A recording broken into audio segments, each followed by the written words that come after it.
আপনি যা যা বলার বলে দিন। মাইক আছে।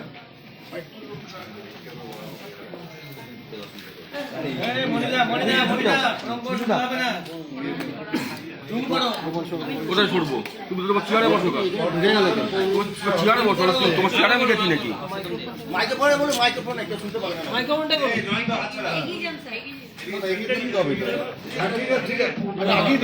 হাতটা একটু ঢোকা, এই তোর হাতটা ঢোকার, একটু হাতটা আসছে, হাতটা ঢোকা। মাঝখানে কথা বললেন না, আমাদের বর্তমানে সবচেয়ে বড় প্রেস্টিজিয়াস উৎসব বর্ধমান পৌর উৎসব। আমাদের প্রত্যেক বছরে এই উৎসব অনুষ্ঠিত হয়। বর্তমানের নাগরিকবৃন্দ সকলেই এই উৎসবে সামিল হয়ে যায়। আমরা দিন তারিখ ঠিক করে নির্ঘণ্ট তৈরি করে দিয়েছি। সেই অনুযায়ী উৎসবের জন্য বর্তমান টাউন হলে সভা করে, সেখানে কমিটি করে, বিভিন্ন সাব কমিটি করে, প্রত্যেকের যার যার দায়িত্ব তাদেরকে বন্টন করে দেওয়া হয়েছে। এবং প্রত্যেকটি সাব কমিটি আজকে 1 মাস ধরে বিভিন্নভাবে প্রচেষ্টার মধ্য দিয়ে তারা আজকে উৎসবকে চূড়ান্ত পর্যায়ে নিয়ে এসেছেন। আজকে 18ই ডিসেম্বর, 21শে ডিসেম্বর আপনারা যাবেন বিকেল 3টায় উৎসব ময়দানে বর্ধমান পৌর উৎসব 2024-এর শুভ উদ্বোধন হবে। এবং আমরা বর্ধমানের সমস্ত মানুষদের আমন্ত্রণ জানিয়েছি এই উৎসবে অংশগ্রহণের জন্য। এখানে আমরা জাতি ধর্ম নির্বিশেষে সব মানুষকে নিয়ে, মানুষের জন্য এই উৎসব, কাজে সবাই আসবেন। আপনারা যারা মিডিয়ার লোক আজকে আমাদের কাছে খবর নিতে এসেছেন, প্রথমেই আপনাদের প্রত্যেককে এই উৎসবে আমন্ত্রণ জানিয়ে আমি বিবরণ শুরু করছি। আমাদের বর্ধমান দক্ষিণের সম্মানীয় বিধায়ক খোকন দাস মহাশয়, যেহেতু সমস্ত বর্ধমান শহরটা তার এলাকাধীন, তার কনস্টিটিউন্সির মধ্যে পড়ে, কাজেই এত বড় একটা উৎসব সেটাও তার নজরের মধ্যেই, তার গোচরের মধ্যেই থাকে। তাই তিনিও আছেন, তিনিও থাকেন। আমাদের ভাইস চেয়ারম্যান মৌসুমী দাস এখানে আছেন, সমস্ত এফসিআইসি এখানে আছেন, কাউন্সিলরদের অধিকাংশ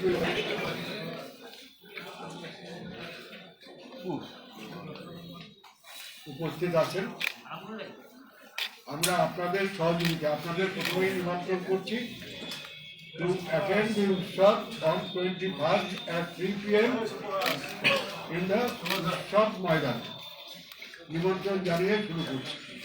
আমাদের এবারকার বাজেট হচ্ছে 63 লক্ষ টাকা, 63 লাখ। ইনঅগ্রেশন হবে 21শে ডিসেম্বর 2024 at 3 PM। ইনঅগ্রেটর হচ্ছেন শ্রী সুজিত বসু, অনারেবল MIC ওয়েস্ট বেঙ্গল। মাননীয় মন্ত্রী সুজিত বসু আসবেন 21 তারিখে উদ্বোধন করার জন্য।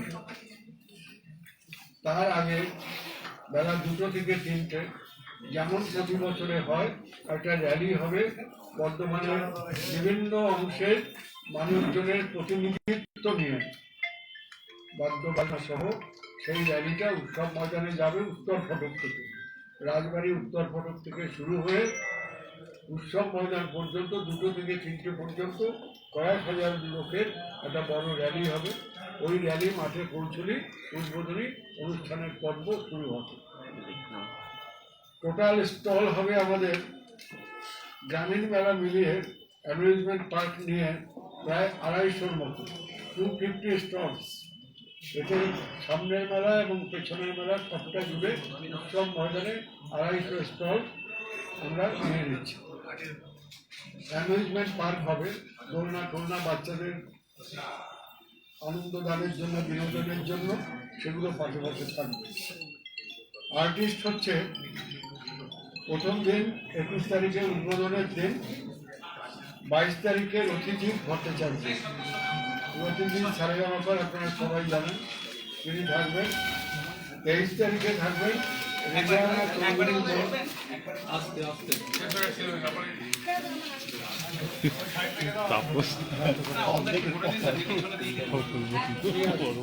এক সেকেন্ড, এই পেছনে দিয়ে দাও, পেছনে এই মন্টু মন্টু ধরো, ওইটা পেছনে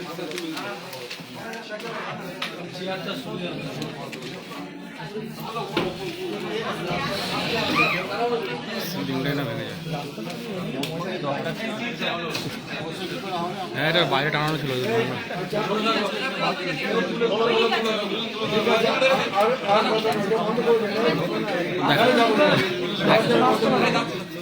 দেখা যাচ্ছে না।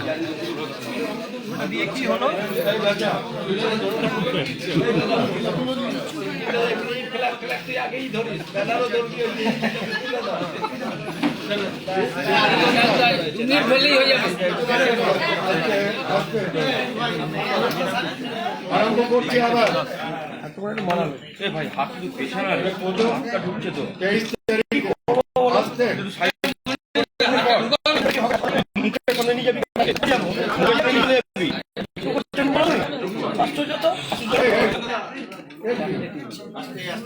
আপনারা শেখাবেন সবাইকে, আর আপনারা যেমনি করেন।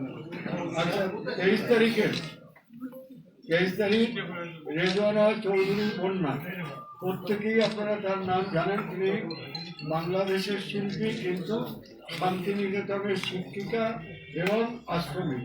কাজে প্রত্যেক মানুষের কাছে রেজওয়ানা চৌধুরী বন্যা খুবই পরিচিত নাম এবং শিল্পী। কাজে আপনারা 23 তারিখের নাম বললাম। 24 তারিখে মিস জোজো, আপনারা সবাই জানেন তার নাম, তিনি আসবেন। 25 তারিখে বর্ধমানে তাকে এবং দিলীপ ভাই আসেন, তারা হবে 25 তারিখে। 26 তারিখে রশ্মিতা পাল, 27 তারিখে নরিচরা দাস বাউল এবং শ্রেষ্ঠা দাস, 28 তারিখে বুলেট, 29 তারিখে ইমন চক্রবর্তী। আমাদের এটা হচ্ছে শিল্পীদের তালিকা। প্রত্যেক দিন যে শিল্পীরা পার্টিসিপেট করবেন, এবং সেই সঙ্গে আপনাদের জানিয়ে রাখি, বর্তমানের প্রতিশ্রুতিবান উদীয়মান যেসব শিল্পীরা আছেন, আপনারা জানেন বর্তমান উৎসবে অডিশনের মধ্য দিয়ে প্রায় 400 উপরে শিল্পী বর্তমান শহরের এই বড় মঞ্চে পার্টিসিপেট করবার সুযোগ পাবেন। 400 মতো শিল্পী। কাজী বর্তমান পৌর উৎসবের মঞ্চ বাইরের শিল্পীদের জন্যই নয়, লোকাল শিল্পী যারা তৈরি হচ্ছেন এই বড় মঞ্চের মধ্য দিয়ে তারাও নিজেদের কিন্তু পরিণত করবার সুযোগ পাচ্ছেন। কম্পিটিশন বাংলা গান ও গানের কুইজ 22 তারিখে হবে। 25 তারিখে হবে কালচারাল কম্পিটিশন বিদ্যার্থী গার্লসে, যেটা হয় প্রত্যেক বছর। ওই একদিন কম্পিটিশন হবে, সকাল থেকে সন্ধ্যে পর্যন্ত শত শত ছেলে মেয়েরা পার্টিসিপেট করে। কম্পিটিশনের মধ্য দিয়ে তারা মূল মঞ্চে আসবে।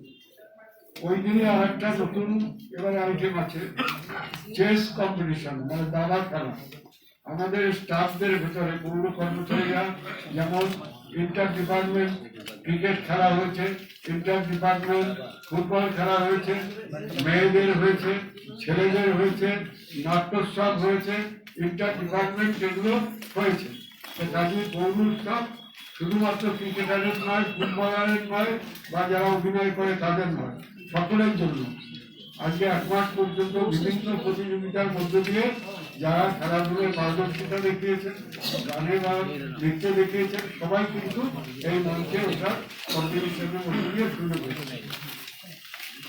26 তারিখে রবীন্দ্র নৃত্য উৎসব ময়দান, 27 তারিখে পিঠে পুলি, 28 তারিখে sit and draw, go and live, group dance, এগুলো সব মাঠেই হবে। এবং পিঠে পুলিও থাকবে, রবীন্দ্র নৃত্যও হবে, এবং বসে আঁকো প্রতিযোগিতার সঙ্গে গো অ্যাজ ইউ লাইক তাও হবে। প্রত্যেক দিনই এইসব অনুষ্ঠানগুলো সারাদিন ধরে চলবে। 23 তারিখে প্রাণী কল্যাণে আমাদের ভূমিকা, 25 তারিখে থেরাপি ফর স্পেশাল চিলড্রেন, এই দুটো সেমিনার এখানে অনুষ্ঠিত হবে। প্রথম দিনে প্রাণী কল্যাণে আমাদের ভূমিকা আলোচনায় যারা নেতৃত্ব দেবেন ডক্টর জয়ন্ত ঘোষ ও সোনালী ঘোষ, আর দ্বিতীয় দিনে থেরাপি ফর স্পেশাল চিলড্রেন, এটা শুভেন্দু মৌলিক, সৃজা সাধু এবং নির্মাল্য ঘোষ, আর কন্ডাক্ট করবেন শীর্ষেন্দু সাধু। এই দুটো সেমিনার রাখা হয়েছে। তার মানে তাহলে দেখুন, মেলা চলাকালীন সময়ে রবীন্দ্র নৃত্য হবে, বিজয়গুলি হবে, বসে আঁকো প্রতিযোগিতা হবে, গোয়াল লাইফ হবে, দুটো সেমিনার হবে। প্রাইজ ডিস্ট্রিবিউশন 29/12/24 দুটোর সময় ওই মাঠে, এই সমস্ত এক মাস ধরে যে বিভিন্ন মাঠে ঘাটে বা গান বাজনা খেলাধুলো যা কিছু অনুষ্ঠিত হয়েছে, তাতে যারা যারা পারদর্শিতার মধ্য দিয়ে 1-2 দিনের মধ্যে আসবেন, তাদের সকলকে পুরস্কৃত করা হবে 29 তারিখ বেলা 2টায় মূল মঞ্চে। এই সঙ্গে আরো একটা কথা জানিয়ে রাখি, আমরা এবার আগে ঘোষণা করেছিলাম যে বর্তমানে সেরা 3 জন মানুষকে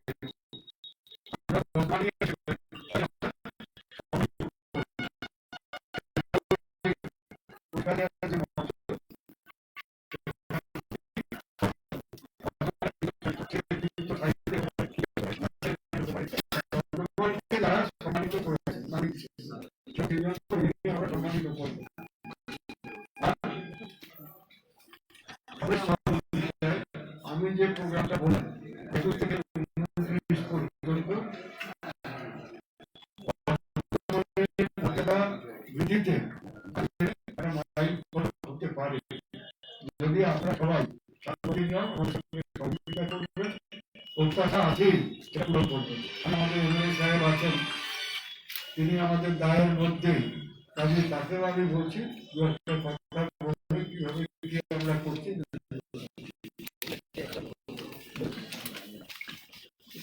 আমাদের এই পৌর উৎসব আপনারা সবাই জানেন, বর্ধমান শহর জুড়ে বিভিন্ন জায়গায় উৎসব আছে, কিন্তু সবকটা উৎসবই একটা আলাদা আলাদা ধরনের।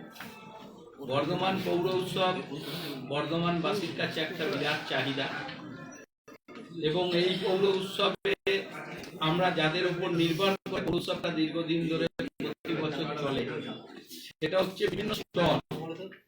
অন্য উৎসবে কেউ কোথায় দোকানদাররা স্টল দেয় না, পৌরসভায় তারা আগে টাকা দিয়েও স্টল পায়। তার কারণ হচ্ছে পৌরসভায় এত কেনাকাটা হয় যেটা অন্য কোনো মেলায় কিন্তু হয় না। তাই মানুষ এই পৌর উৎসবের জন্য অপেক্ষা করে থাকে কবে পৌর উৎসব অনুষ্ঠিত হবে। এবার 21 তারিখ থেকে 29 তারিখ পর্যন্ত আমরা সবাই বসে বোর্ড মিটিং সবাই বসে ঠিক করেছে।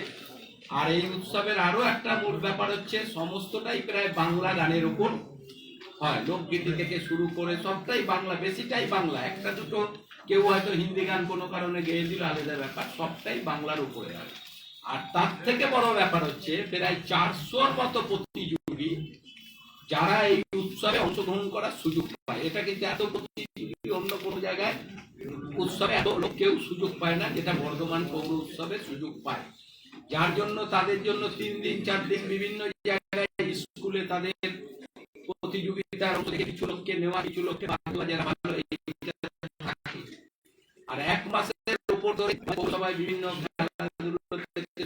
সবই হচ্ছে, সবাই অংশগ্রহণ করছে। আমাদের একটু অসুবিধা হচ্ছে, পৌরসভার মেলার সময় একটু হয়, সবাই চেষ্টা করছে যাতে কোনো মানুষের পরিষেবা হতে।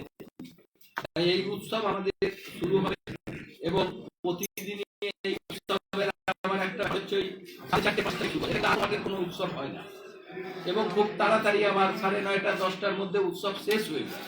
কারণ ওই টাইমের মধ্যেই সব লোক জানে যে বিকালে হবে, 10টার মধ্যে মেলাটা শেষ হয়ে যাবে। তাই এই উৎসবে এবার শিল্পীদের দেখলেন সবই ভালো ভালো বাংলা শিল্পী, সবই ভালো শিল্পী আসছে।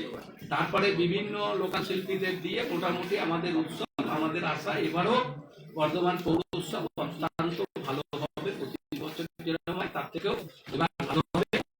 আপনারা আমাদের এই পৌর উৎসব তারা একটু প্রচার করুন, সবাই সবাই যাতে 21 তারিখ থেকে এই মাঠে আমাদের যেবার প্রতিবারের মতো যেমন মানুষের ঢল নামে, এবারও যাতে এই 9 দিন পৌর উৎসব দেখার জন্য তাদের ঢল নামে মানুষের, এবং সবার সহযোগিতার মধ্য দিয়ে এই উৎসব, এটা বর্ধমান শহরের প্রতিটি ক্ষেত্রে বহু মানুষের সহযোগিতা, বহু মানুষ এই পৌর উৎসবে অংশগ্রহণ করেন। সবাইকে সঙ্গে নিয়ে এই পৌর উৎসব সুন্দরভাবে প্রতি বছর হয়। আমাদের আশা এবারও এই পৌর উৎসব সুন্দরভাবে অনুষ্ঠিত হয়। বলছি এবারে থিম সেটা নিয়ে কিছু বললেন না তো?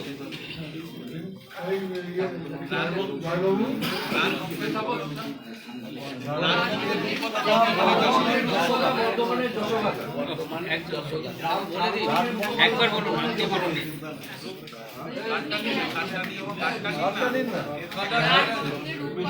বর্তমানের জনগণ রায়গঞ্জের রাজবঙ্গের রূপকথা আর বর্তমানের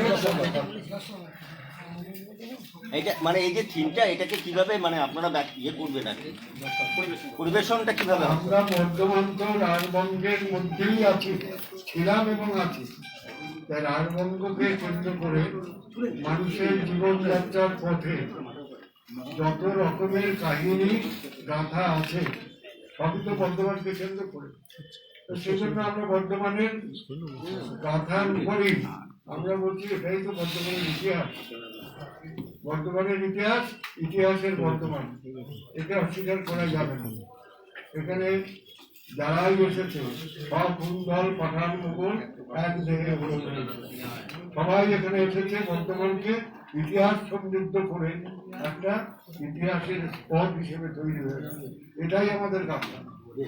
আর একটা জিনিস যেটা এই যে 23 তারিখে যে শিল্পী, বাংলাদেশের যে শিল্পী, তাকে নিয়ে ইতিমধ্যে একটা বিভিন্ন জায়গায় কলকাতাতেও তার প্রোগ্রাম বাতিল করার জন্য সেখান থেকে আওয়াজ উঠেছে, যেহেতু বাংলাদেশের এই পরিস্থিতির জন্য। এ ব্যাপারে কি আপনারা কিছু চিন্তা ভাবনা করছেন না তিনি আসবেন? আমাদের কাছে এ ধরনের কোনো বার্তা নেই। আর তিনি শিল্পী, বাংলাদেশ থেকে তিনি অরিজিনেটেড, কিন্তু তার শিল্পকর্ম, তার যার কাহিনী, তার গল্প, তার খ্যাতি সবকিছুই কিন্তু এবং তিনি শান্তিনিকেতনের সঙ্গে ওতপ্রোতভাবে জড়িয়ে part and parcel of Santiniketan. কাজে আমাদের কিছু বলার নেই। একমাত্র সরকারি স্তরে যদি কোনো নিষেধাজ্ঞা কখনো আসে আমরা সেটা শুনবো। কোনো শিল্পীকে, কোনো সাংবাদিককে কোনো জায়গায় ব্যারিকেড করার আমাদের কোনো ব্যাপার নেই। ধন্যবাদ। আমরা বলছি শেষের পরে যে কথাটা